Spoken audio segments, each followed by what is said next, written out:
Although the garage sale wasn't until Friday, and Saturday if you overpriced your crap, I had help getting ready Wednesday evening. Together with Kathy, my mom, and Beth, my older sister, we worked late into the evening and then put in a full day on Thursday. We had boxes of stuff priced and ready to offer up at 8 a.m. on Friday. My heart felt heavy as I fondled things that once meant so much to us. Now some stranger would walk off with it. Perhaps a neighbor or two would purchase a memento of our time in this house. Room after room became eerily quiet as things were removed. Echoes returned after years in hiding. The master bedroom was the toughest. The skirt I bought for her in Maui, sell it. The matching sandals we wore that vacation, don't want or need them anymore.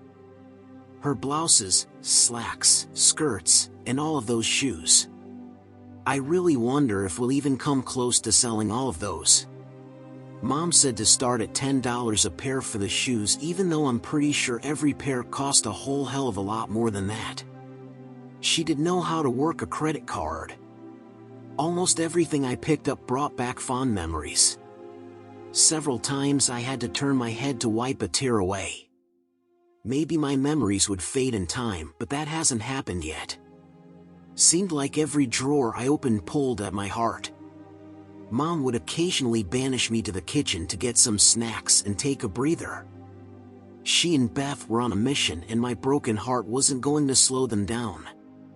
Sitting in the kitchen didn't help. My new apartment was small and I wouldn't need all of these pots, pans, and dishes. By the time we decided we were ready, the garage was stacked floor to ceiling with boxes. The plan was to have Hank, my dad, and his buddies dress in official-looking law enforcement garb. It was all bought at the Halloween store. All had permits to carry and they plan on doing just that. Rumor has it that those looking for a 5-finger discount decide to try their luck elsewhere when people packing are around. Mom said she'd run the cash-out line. I was outside before dawn on Friday setting up the tables and tents. Thankfully the forecast was for minimal winds and no moisture. Even that early in the morning potential buyers were driving by asking if we were open. There's always early birds looking to find things foolishly underpriced. Beth showed up around 7 a.m. with donuts. Mom and Dad showed up shortly after that. While the women fussed, the men started pulling furniture out of the house. With each piece we brought out of the house, the crowd was growing in size. So much for having a starting time. Mom loved handling the money and I was glad that we'd bought the package of bags for the buyers to stash their purchases. Beth loved working the crowd and she was making up shit every time someone asked a question. She'd tell them whatever they wanted to hear. One of Dad's buddies was handling the locked display case with all of the jewelry and antiques in it. Even some of my duplicate tools were under lock and key. Don't really know if he knows squat about jewelry, but the little old ladies were eating it up. The street wasn't going to be big enough for the traffic as 2 nearby neighbors were also setting up. We exchanged pleasantries. Darcy, Deanne's closest friend in the neighborhood, made her way over just before 8 a.m. "Chad, what's going on?" "Morning, Darcy, it's called a garage sale." "I know that asshole. Deanne said you guys were just selling a few things." "Yep, that's what we're doing. Look, it's not even 8 a.m. and we've already sold a few things." She didn't say anything about furniture. Guess she didn't want you to know. "Love to waste time chatting with you, Darcy, but I've got work to do. Good luck shopping." Darcy looked pissed that I'd dismissed her. She and Deanne love to think that they control all decisions. I wasn't surprised when my phone buzzed a few minutes later. "Hey Deanne, can't talk long. Pretty busy with the garage sale, you know. We're doing just fine without you." "Chad, Darcy said you've got the whole front yard and driveway stuffed with clothing and furniture. Gotta get up early to sneak one past Darcy." "Yeah, things are moving quickly." Nice chatting with you. Don't you DA as I ended the call. Well, the first call anyways. I let the next one go to messages, and the next, and then the next. You get the picture. Pictures. I went through the house and pulled them off the wall. Shit, the frames were worth 10 times my asking prices. Mom said Deanne had called, but she ignored it. She handed me an envelope with $500 in it, and it was only $8.15. Looking around, it really didn't seem like the shoppers had made a dent. Every time table space became available, Beth would empty another box. It was a zoo out on the road. Somebody was trying to back their pickup truck next to our driveway so they could load a dresser. Another $500 envelope from Mom. Some lady was trying out shoes like an addict. Looked like she was going to take a couple $100 worth. And I was worried about them selling. Deanne called and I figured it was time to tweak her cheeks again. Hello? Don't give me that hello crap. Darcy says you're selling my clothes and shoes. She is very observant. You weren't supposed to touch my stuff. My bad. I swear you said to get rid of the ugly things, so that's what I'm doing. Yep, you even wrote it down. I was talking about your sweaters. The ones that you think are cute but are just juvenile. Guess you should have been more specific. It reads get rid of ugly clothes. Your wedding dress sold. You do know it made you look pregnant. Damn you, Chad. What the hell is wrong with you? Just following your instructions. Most of your jeans are gone. You always thought they made your ass look fat. Personally, I don't think the jeans had anything to do with it, but they won't bother you any longer. Why are you treating me like this? That's rhetorical, right? Oh, gotta go. The lady buying your shoes is ready to check out. Later, as I tap the red button. Wednesday morning, earlier that week. Enough already. I've been here at all of our garage sales. I calmly replied. You might have been here, Chad, but I did all the planning. I'm just trying to make sure that things go smoothly for you. My wife Deanne was micromanaging our upcoming community garage sale. The HOA limits us to a spring event and a late summer event. We participate, more for the community involvement rather than the money made. It is nice to cull the herd, so to speak, and get rid of things that no longer matter in our life. This time Deanne won't be around. She's traveling to Cleveland to hopefully close some merger. I think this is her 4th trip there in 3 months. She's not an attorney but works in the legal department of her corporation. I continued, there's gotta be 6 pages of instructions here. I'll have help. My parents and Beth said they'd be here. I think Mom is only doing it so she can spend time with Beth. I just wrote things down as I thought of them. I'm just trying to help, you know.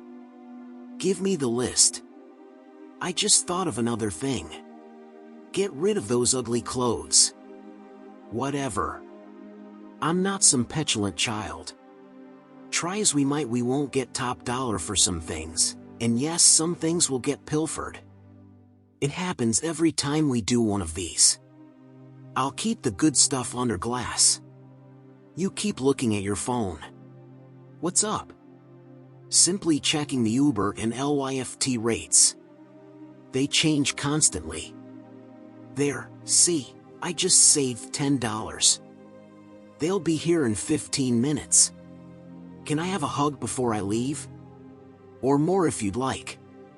I'll send you off to the home of the 1964 NFL champions with a smile on your face. I was able to grope and fondle Deanne as she giggled to get away. Leave me alone, you pervert. Have it your way. Safe travels. Deanne was out the door in a flash as soon as the rideshare arrived. We were acting more and more like work associates than a married couple. What's that saying, you can observe a lot just by looking? Deanne and I had been out to a party for someone's graduation. The stress of this merger was getting to Deanne, and she probably should have stopped a few drinks ago. On the ride home, she started rubbing my pants, which my little head didn't ignore. Well, looks like somebody's ready for action. Pedal to the metal, Chad, for my drunk wife. I hurried and we arrived intact. Once inside, we discarded clothes as we headed to the bedroom. Deanne pushed me onto my back and started giving me head. She never initiates sex. The only head I ever get is for my birthday, and even then there's more hand action than mouth. After that, she rushes to the bathroom and uses mouthwash a couple of times. Quite romantic. No sex after that. So what was tonight all about? She hadn't left my side all evening at the party. If it wasn't me that awoke this different sexual partner, then who? Something's rotten in Cleveland was my guess. So when the next trip to Cleveland was announced, I alerted my somewhat expensive investigator of her itinerary. No public displays of affection.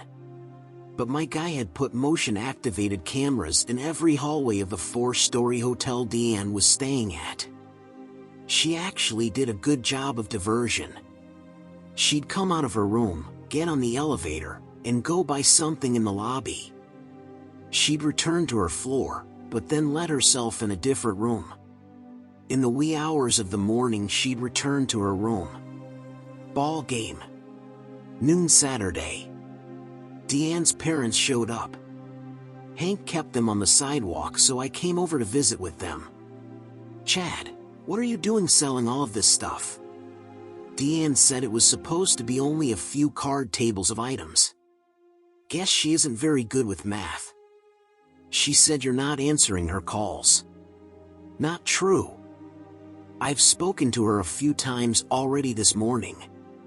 Well, she says you hang up on her and then ignore her repeated attempts to call back. Why don't you call her and tell her to tell David he'd better watch his back? David? Who's David? Apparently he's somebody she's been shagging on her road trips. Got pictures if you want proof. I know I wanted proof. What proof? Her father snapped at me. Here's a picture. Keep it, as I have plenty to share. It's dated this morning at 4:21 a.m. Notice how she's barefoot carrying her bra and heels with her blouse untucked. That's David's room she's coming out of.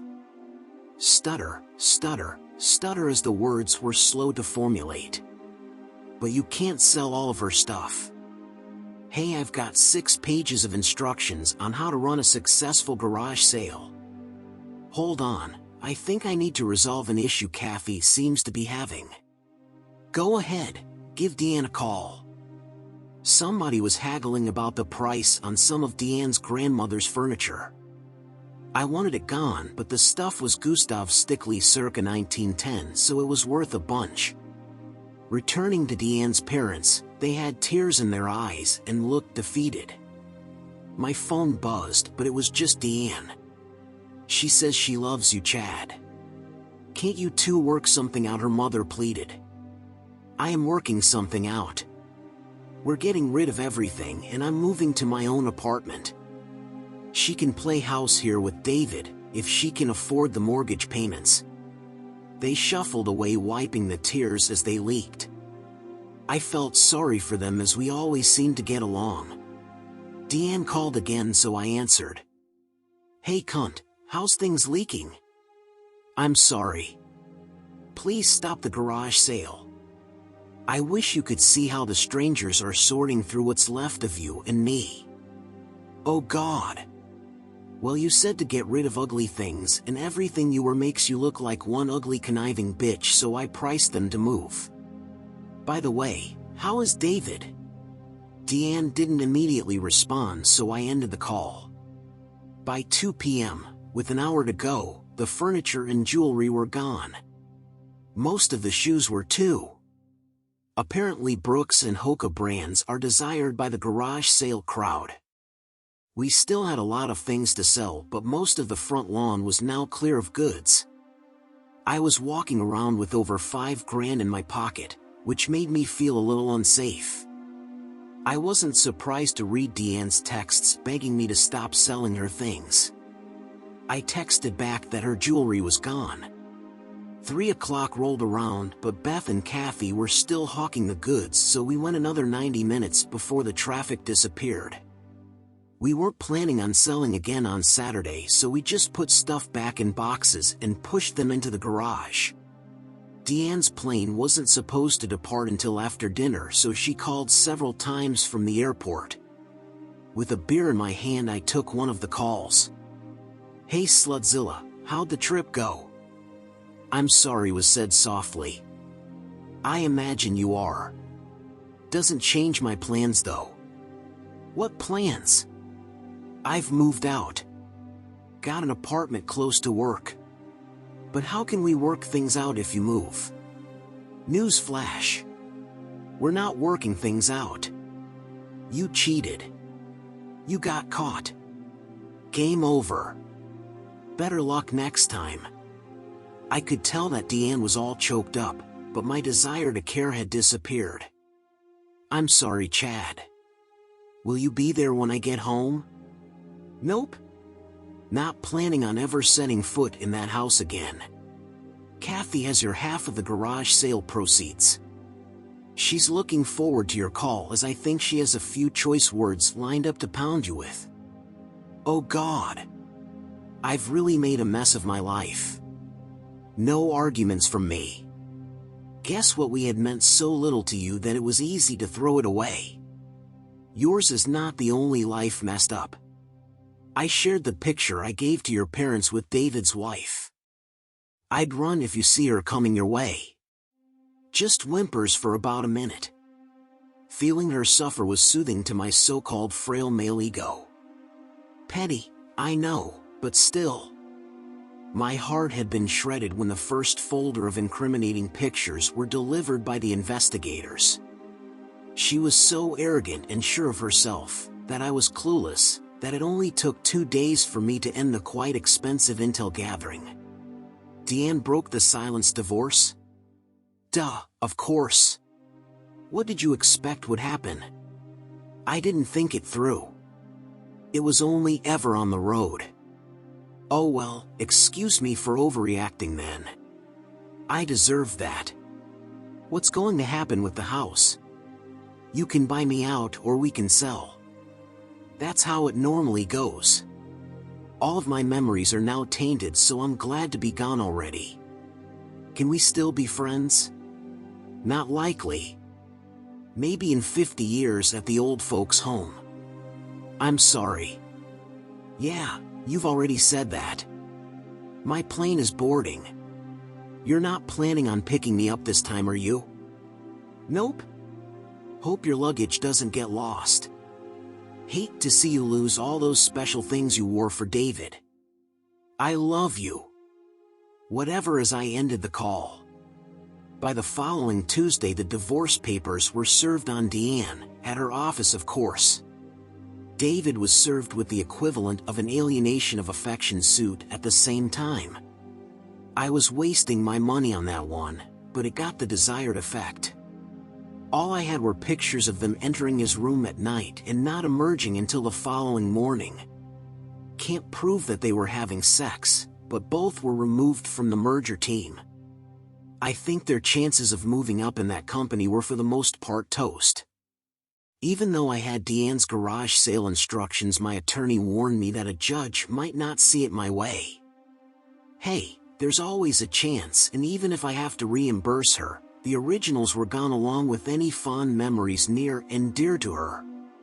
As it turned out, the judge would only require me to repay the things that Deanne could prove were hers alone. No paper trail, so sorry. Didn't cost me that much after all. It hurts. Don't let anyone tell you otherwise. I'll get by. I've got a lot of baggage and severe trust issues. However, life has dealt a lot of other good people worse hands than mine. What could have got better for this story? comment down below in the comments. Also share your feedback in the comments. Don't forget to like and subscribe to our channel so that we stay motivated. Go ahead and listen to the next story, which has the perfect ending added to it.